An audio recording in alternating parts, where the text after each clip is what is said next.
So, good morning, Dimitris Manikis, President EMEA of Wyndham Hotels and Resorts. Thank you for joining us at the press conference today, at the press conference of the Italian Hospitality Investment Conference.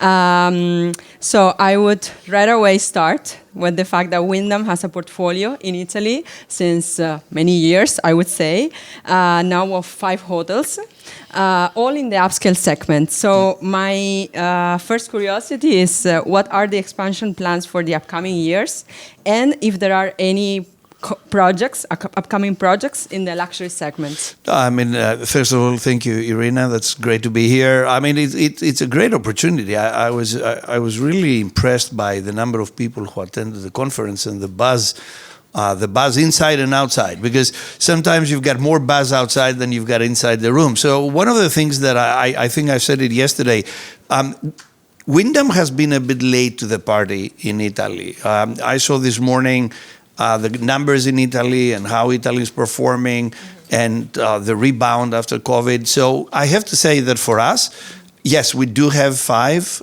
sites in Italy, but bearing in mind the strategy and the dynamic and the momentum of the group, I think it's no comparison to what we're doing in other countries. So A, we're late in the party. B, we have huge expansion plans, because that's what feeds the Wyndham system. We have 25 brands.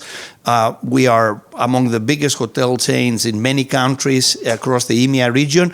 So why in Italy we're a bit behind to what we do in other countries? So the answer is A, we have very aggressive expansion plans. It's not just about upscale or mid-scale, it's about the economy. I heard this morning how they're looking to expand the economy sector into Italy, because it's not just about luxury. We need to remind ourselves luxury is only 10-15% in the world.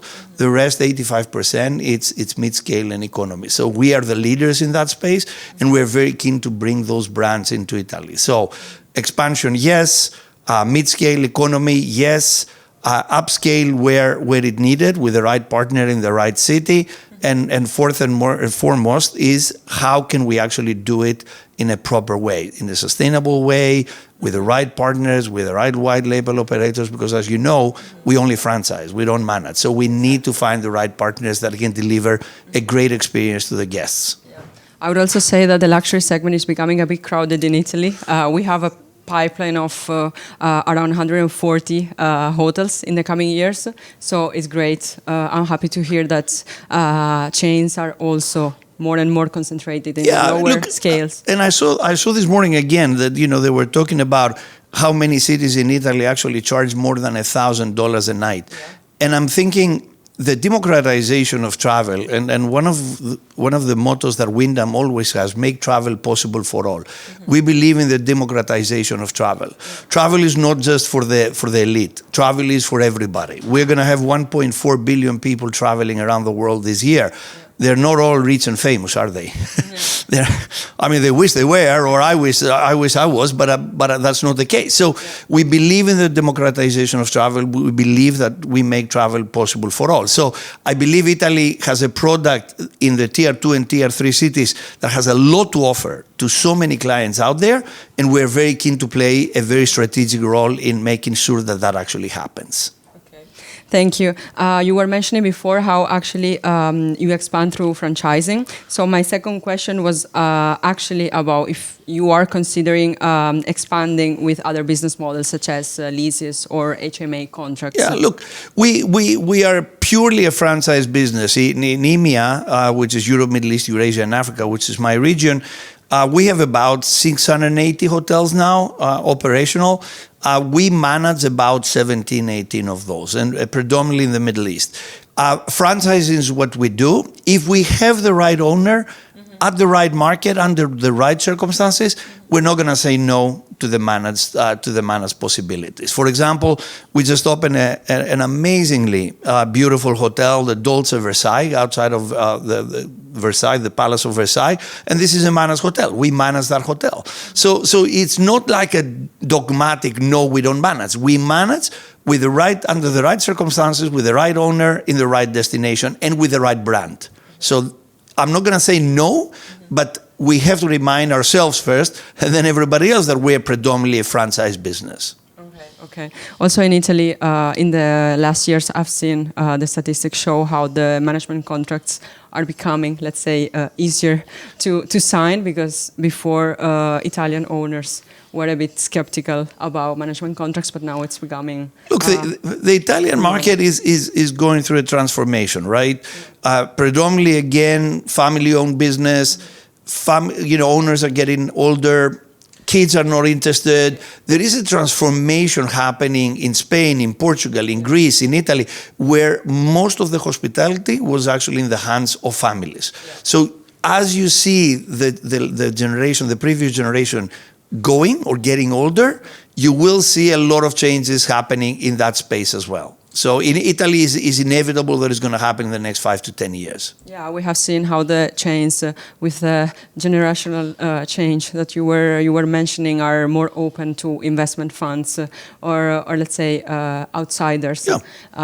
And let's remember that Italy has still one of the lowest chain penetrations in Indeed. Europe, like lower Indeed. than Spain, lower than Germany. Yeah. So there is still plenty of room Yes. for the chains to enter the market. So my third question was, what are the main challenges you have encountered when entering the Italian market? And thinking about, for example, two Mediterranean countries like Greece and Italy, what are the main differences when it comes to the project timelines in terms of from signing the contract to the opening of a new hotel? Yeah, I think can compare. Yeah, look, the challenges that we've seen entering, and I was talking to my team yesterday. We have long contracts. We have a contract of 300 pages or 200 pages. Not just us. I think every chain has the same structure. It frightens people, so we need to be more flexible when we talk to new owners and explain them what we do. Franchising could be a complex model for people to comprehend and understand. So we need to be, again, more simple. We have to introduce simplicity in the way we talk to people. Third, again, family-owned business. The guy or the person or the family that created the business, it's their baby. And when you take over or you franchise somebody's baby or you have to be very respectful. Yeah. And we understand that. This is a huge responsibility that we have. When you talk to owners, you're talking to them about your brands, but they talk to you about their lives. Mm-hmm. This is their life. They created a life out of these 1, 2, 3, 4, 5 assets, and you need to be extremely respectful. So we understand all that. That delays the process because you have to spend more time. You need to gain trust. You need to understand what the drivers of the other person is. But you know what? I prefer to be late than do something that somebody's going to regret it later on. Mm-hmm. So the answer is yes, it will take time, but we'll do it the right way. For us, that's more important than rushing into the market and then doing the wrong thing. So we'll do the right thing. It will take time. We need to be more simple and more flexible, and we need to explain what we do as a business in a bit more settled way. But as I said, I prefer late than do it in the wrong way. Okay. Let's not give a net answer, maybe, yes. But so if you compare between Italy and Greece, do you think it is, let's say, easier to expand through franchising in Italy or Greece? Look, Greece, if you look what happened again, similar situations, right? Family-owned business. I think in Greece, the brands and the funds, they got into the market earlier than what they did in Italy. In Greece, I think the younger generation realized that they need international exposure, they need the international brands, and that's why you've seen a lot of funds actually buying a lot of assets in Greece.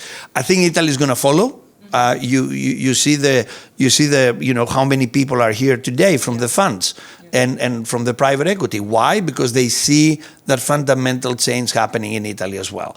Greece is about 2-3 years ahead of Italy in terms of the maturity of the market, but I think Italy will follow very soon. I don't see why Italy won't follow, because you see the same trends and the same demographics in terms of the owners. Okay. Thank you so much for all the insights you gave us today. Thank you. And so lovely much. to be here. Thank well you so done. much. Great conference. Thank you. Thank you so much. Thank you. Thank you.